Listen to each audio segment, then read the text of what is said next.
ටෙස්ටොස්ටෙරෝන් වැඩි කරගන්න මොනවද කන්න ඕනේ? හරි ආවේගශීලීව අහන්නේ. දැන් මේකයි වැඩි. ටෙස්ටොස්ටෙරෝන් පිරිමි හෝමෝන. කාන්තාවන්ටත් සුළු ප්‍රමාණයක් වැදගත් වෙනවා තරුණ බව සහ ආකර්ෂණීයත්වය රැකගන්න.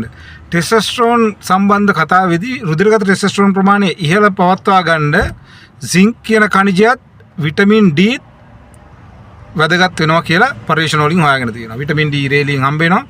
එතකොට සින්ක් කියන khනිජය රට ඉන්දිය වගේ ආහාරවල අඩංගු වෙනවා. ඉතින් ඕක තොරම කාලා හරියන්නේ නැහැ. ඔයාලට සප්ලිමන්ට්ස් ගන්න පුළුවන් ෆාමසියෙන් ගිහිල්ලා D with zinc කියලා පෙත්තක් තියෙනවා. බිකෝ zinc කියලා සප්ලිමන්ට් එකක් තියෙනවා. පැණියක් තියෙනවා. බෙහෙත් කරලක් තියෙනවා. ඉතින් ඒ වගේව ගන්න පුළුවන්.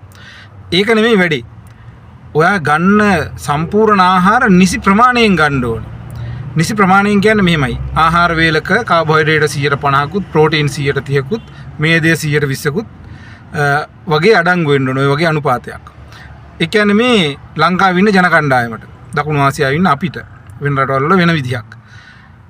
ඉතින් දැන් මේ ආහාරය નિયમિત ප්‍රමාණයෙන් ගන්නත් ඕනේ. ඒ කියන්නේ අපි ගන්න ආහාර අධි ප්‍රමාණයෙන් ගන්නකොටත් ටෙස්ටොස්ටෙරෝන් අඩු වෙනවා. අවම ප්‍රමාණයෙන් ගන්නකොටත් අඩු වෙනවා.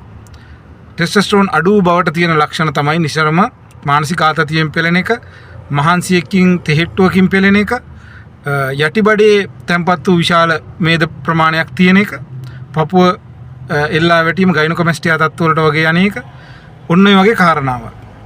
එතකොට ආහාරයේ ප්‍රමාණය අධික වෙන්නත් හොඳ නැහැ, අවම වෙන්නත් හොඳ නැහැ. ඊටාම වැදගත් වෙනවා ඔයාගේ ආහාර වේල අතර තියෙන දුර. ඒ කියන්නේ ශරීරයේ එක දිගටම ඉන්සියුලින් ස්පයික් එකක්. ඒ කියන්නේ ඔයා දැන් කාබෝහයිඩ්‍රේට් තියෙන ආහාර දැන් ගන්න කිව්වේ.